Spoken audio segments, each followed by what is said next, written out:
Hello എൻ്റെ പ്രിയപ്പെട്ട പ്രേക്ഷകരെ, ചെടികളെ സ്നേഹിക്കുന്ന എല്ലാവർക്കും എൻ്റെ ചാനലിലേക്ക് സ്വാഗതം.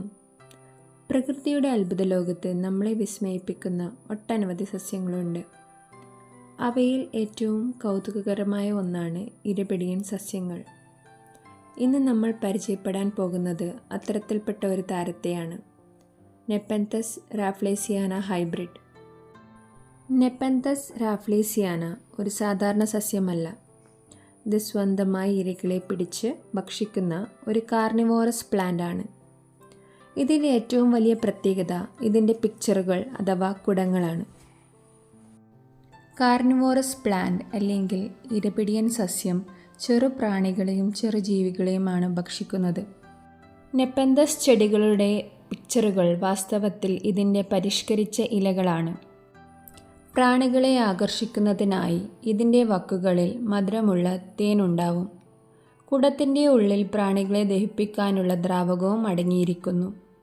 പ്രാണികൾ ഈ പിക്ചറുകളിൽ വീണാൽ പിന്നെ രക്ഷപ്പെടാൻ കഴിയുകയില്ല. നെപ്പന്തസ് വിഭാഗത്തിൽപ്പെട്ട ഈ ചെടികൾക്ക് വിവിധ വർണ്ണങ്ങളിലും വലിപ്പങ്ങളിലും പിക്ചറുകൾ കാണപ്പെടുന്നു. ചില റഫ്ലേസിയാന ഇനങ്ങൾക്ക് വളരെ വലിയ പിക്ചറുകൾ ഉണ്ടാകും. ഈ സസ്യത്തിൻ്റെ ജന്മദേശം തെക്ക് കിഴക്കൻ ഏഷ്യൻ കാടുകൾ, മലേഷ്യ, ഇന്തോനേഷ്യ, സിംഗപ്പൂർ, ബോർണിയോ എന്നിവിടങ്ങളാണ്. ഇതിന് ഏറ്റവും അനുയോജ്യമായ കാലാവസ്ഥ ചൂടുള്ളതും ഈർപ്പമുള്ളതുമാണ്.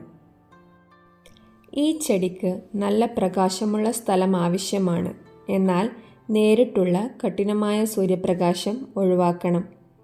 ഫിൽട്ടർ ചെയ്ത വെളിച്ചമോ ഭാഗികമായ തണലോ ആണ് ഏറ്റവും ഉചിതം. നെപ്പന്തസ് വിഭാഗത്തിൽപ്പെട്ട ഈ ചെടികൾക്ക് പിക്ചറുകൾ ഉണ്ടാവാൻ ഉയർന്ന ഹ്യൂമിഡിറ്റി അത്യാവശ്യമാണ്. ഈർപ്പം കുറഞ്ഞാൽ പിക്ചറുകൾ ഉണ്ടാകാനുള്ള സാധ്യതയും കുറയും. ഈ ചെടിയെ നനയ്ക്കുമ്പോൾ പ്രത്യേകം ശ്രദ്ധിക്കണം.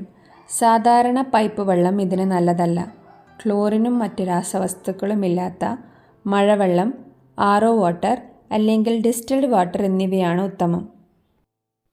ഈ ചെടിക്കായി ഒരുക്കുന്ന പോട്ടിംഗ് മിക്സിൽ എപ്പോഴും ഈർപ്പം നിലനിൽക്കണം. എന്നാൽ വെള്ളം കെട്ടിനിൽക്കാൻ പാടില്ല. രാവിലെ നനയ്ക്കുന്നതാണ് നല്ലത്. ഈ ചെടിക്ക് സാധാരണ മണ്ണ് ഉപയോഗിക്കാൻ പാടുള്ളതല്ല. നല്ല നീർവാർച്ചയുള്ള വായുസഞ്ചാരമുള്ള മിശ്രിതം വേണം. Sphagnum moss, perlite, orchid bark അല്ലെങ്കിൽ ചകിരിച്ചോറ്, ചകിരി ചിപ്സ് എന്നിവയുടെ മിശ്രിതം ഉപയോഗിക്കാം. ഇത് വെള്ളം പിടിച്ചു നിർത്തുകയും വേരുകൾക്ക് വായുസഞ്ചാരം നൽകുകയും ചെയ്യും. ഈ ചെടിക്ക് സ്വന്തമായി പ്രാണികളെ പിടിക്കുന്നത് കൊണ്ട് വളത്തിൻ്റെ ആവശ്യമില്ല. മറിച്ച് പിക്ചറുകളിൽ പ്രാണികളെ പിടിക്കുമ്പോൾ അതിൽ നിന്ന് പോഷകങ്ങൾ വലിച്ചെടുക്കുകയാണ് ചെയ്യുന്നത്. എങ്കിലും വളരെ അപൂർവമായി വളർച്ച കുറവാണെന്ന് തോന്നുകയാണെങ്കിൽ നേർപ്പിച്ച ഓർക്കിഡ് ഫെർട്ടിലൈസർ ഉപയോഗിക്കാം. അത് പിക്ചറുകളിൽ കുറഞ്ഞ അളവിൽ ഒഴിക്കുക. നെപ്പന്തസ് റാഫ്ലേസിയാനയ്ക്ക് സാധാരണയായി കീടബാധ കുറവാണ്. എങ്കിലും മീലി ബഗുകൾ പോലെയുള്ളവ കണ്ടാൽ കോട്ടൺ പാഡിൽ ആൽക്കഹോൾ മുക്കി തുടച്ചു നീക്കാം.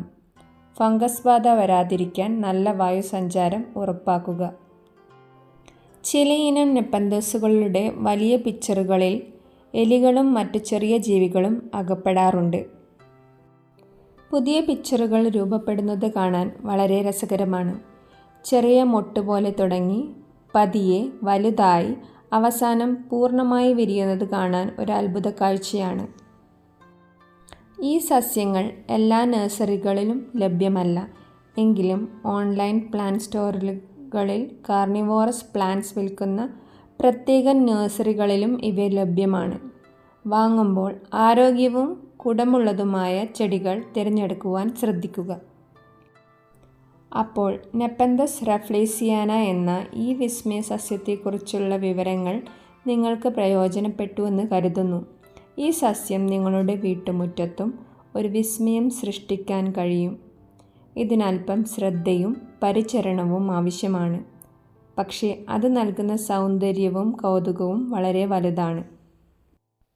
ഈ വീഡിയോ ഇഷ്ടപ്പെട്ടെങ്കിൽ ലൈക്ക് ചെയ്യാനും നിങ്ങളുടെ കൂട്ടുകാരുമായി ഷെയർ ചെയ്യാനും മറക്കരുത്. കൂടുതൽ പ്ലാന്റ് റിലേറ്റഡ് വിശേഷങ്ങൾക്കായി എൻ്റെ ചാനൽ സബ്സ്ക്രൈബ് ചെയ്യുക.